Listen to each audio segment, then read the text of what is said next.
유진아, 이제야 너를 볼 수 있구나.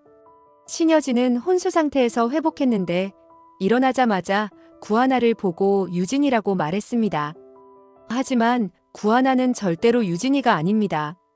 유진이는 안타깝게도 세상을 떠났습니다. 그래도 윤성호는 신여진을 위해 구하나에게 유진이로 당분간 지내달라고 부탁합니다. 그런데 이렇게 신여진이 구하나에게 유진이라고 말을 한 것은 세 가지 이유 중에 하나일 것입니다. 첫 번째는 신여진이 기억을 상실했다는 가설입니다. 두 번째는 신여진이 최명지를 잡기 위해 일부러 기억을 잃은 척 연기를 하고 있다는 가설입니다. 마지막으로 세 번째는 구하나의 출생 비밀에 관련된 가설입니다. 오늘은 이 세 번째 가설을 말씀드려 볼 텐데요.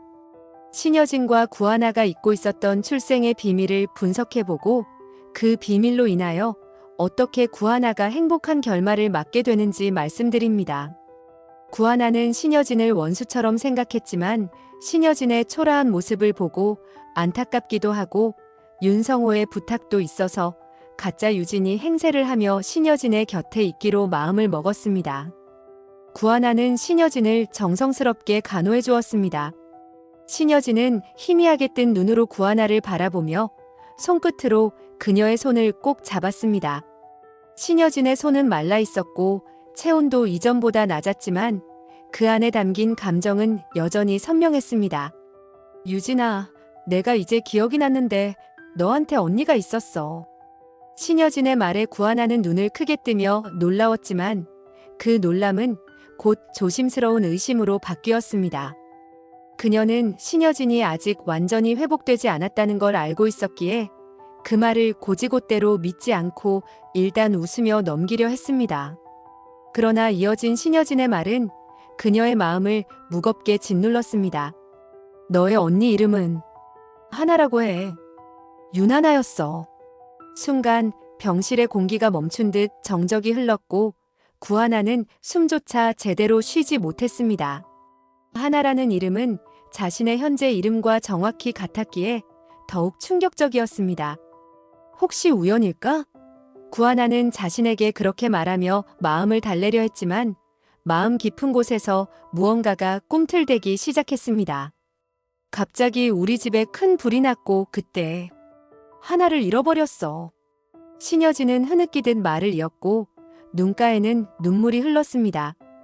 그녀의 목소리는 떨렸고 표정은 회한으로 가득 찼으며 구하나는 그 모습을 가만히 바라보았습니다. 순간적으로 구하나는 자신이 겪었던 기억이 떠올랐습니다. 시뻘건 불길, 그 사이에서 들리던 소리, 그리고 자신을 감싸던 누군가의 손길. 하지만 불길 속에서 그 모든 게 지워지고 이후의 기억은 까맣게 사라졌던 과거. 구하나는 조심스레 입을 열었습니다. 그 집 주소를 기억하세요? 그때 불이 났던 곳. 신여진은 이마를 짚으며 한참을 기억하려 애쓰다 이내 손을 뻗어 메모지를 집었습니다. 손이 떨리는 가운데서도 그녀는 또박또박 주소를 적어내려갔고 그 글씨는 감정으로 젖어 있었습니다. 구하나는 메모를 받아들고 한참 동안 그것을 바라보다 천천히 자리에서 일어났습니다. 병실 밖으로 나올 때 그녀는 뒤돌아 한 번 더 신여진을 바라보았습니다. 병상에 누워 무기력하게 눈을 감은 그녀의 모습은 더 이상 권위적인 회장이 아니었고 그저 자식을 찾고 싶은 엄마의 모습이었습니다. 구하나는 신여진이 적어준 주소를 들고 그곳을 찾았습니다. 도시 외곽의 낡은 지역, 이미 수십 년이 지나 고층 건물들이 들어선 곳. 그 자리에 서 있는 동안에도 그녀는 자신이 헛걸음을 한 것이라고 생각하며 고개를 저었습니다. 하지만 돌아서려는 순간 한켠에 방치된 작은 놀이터가 그녀의 눈에 들어왔습니다. 흙먼지가 내려앉은 그네, 녹슨 철봉, 낡은 미끄럼틀. 문득 구하나는 머리를 감싸쥐며 비명을 지를 뻔했습니다. 뇌리에 흐릿한 이미지들이 파도처럼 밀려왔습니다. 놀이터에서 미끄럼틀을 타며 웃던 기억. 구하나는 놀이터 벤치에 앉아있던 한 할머니에게 다가갔습니다. 할머니, 혹시 이 동네에서 오래 사셨어요? 할머니는 눈을 가늘게 뜨며 구하나를 바라보다가 고개를 끄덕였습니다. 벌써 30년이 다 되어가네. 이 동네를 떠난 적이 없지. 예전에 여기서 큰 불이 난 적이 있나요? 구하나는 떨리는 목소리로 물었습니다. 할머니는 고개를 끄덕이며 깊은 한숨을 내쉬었습니다. 있었지. 한밤중에 갑자기 불이 나서 동네가 발칵 뒤집혔었어. 그 집에 한 명이 실종됐다고 했어. 온 동네가 나서서 찾았지만 결국 못 찾았지.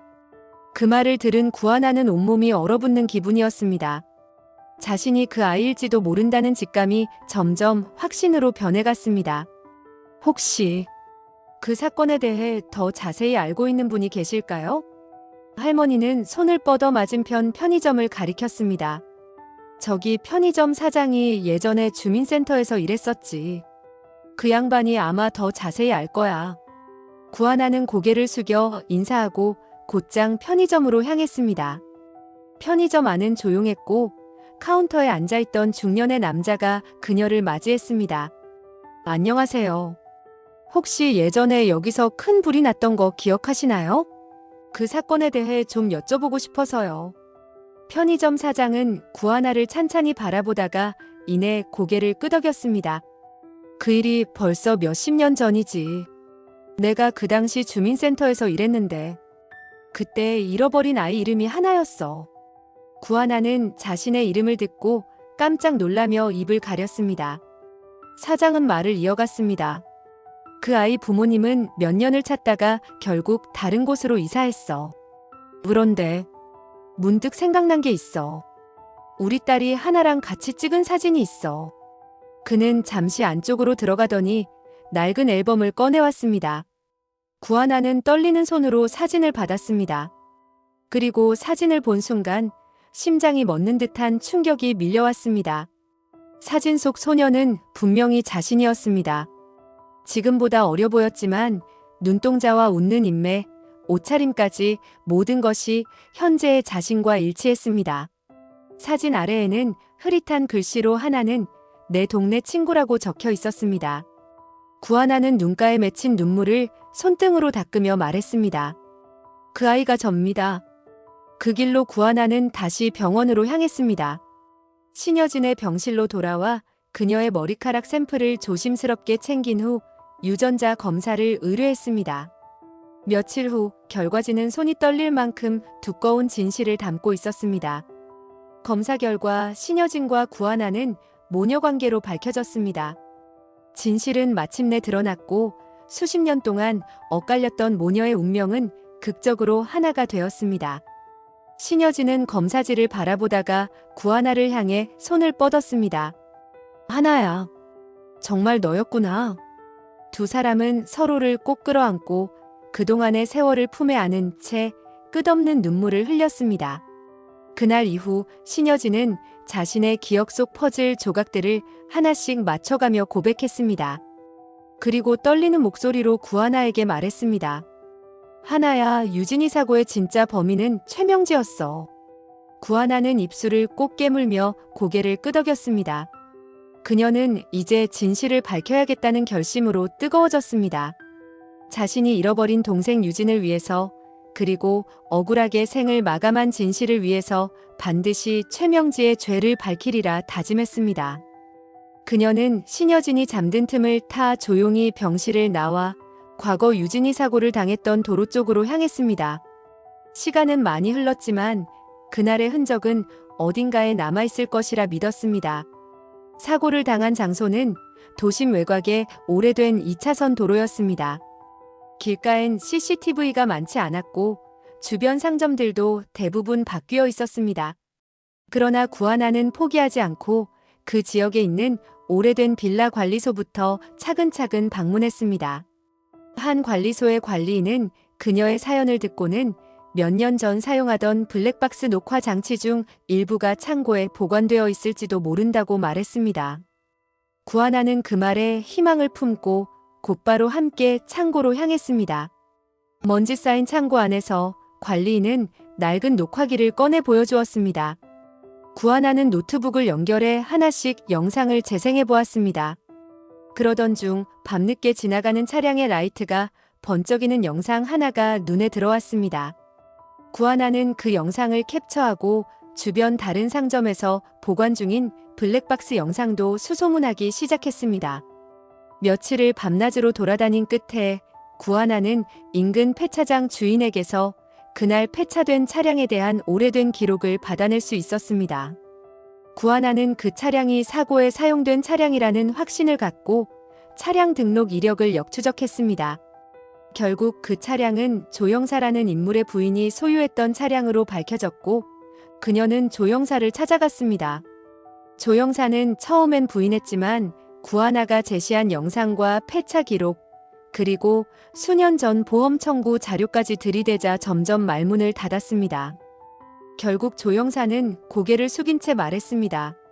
최명지가 시켰습니다. 그 자백은 구하나에게 아픈 진실이었지만 동시에 최명지를 법정에 세울 강력한 증거이기도 했습니다. 그녀는 즉시 녹취록을 확보하고 담당 형사에게 자료를 넘겼습니다. 사건은 재조사에 들어갔고 검찰은 곧바로 조영사와 최명지를 피의자로 입건했습니다. 재판은 많은 이들의 관심을 받았고 구하나는 증인석에 서서 유진의 억울함과 자신이 찾아낸 모든 과정을 진실되게 진술했습니다. 그날 법정에서 최명지와 윤세영은 말문을 잃은 채 고개를 숙였고 판사는 무기징역을 선고했습니다. 눈을 질끈 감은 채 판결문을 들으며 구하나는 하늘을 올려다보았습니다.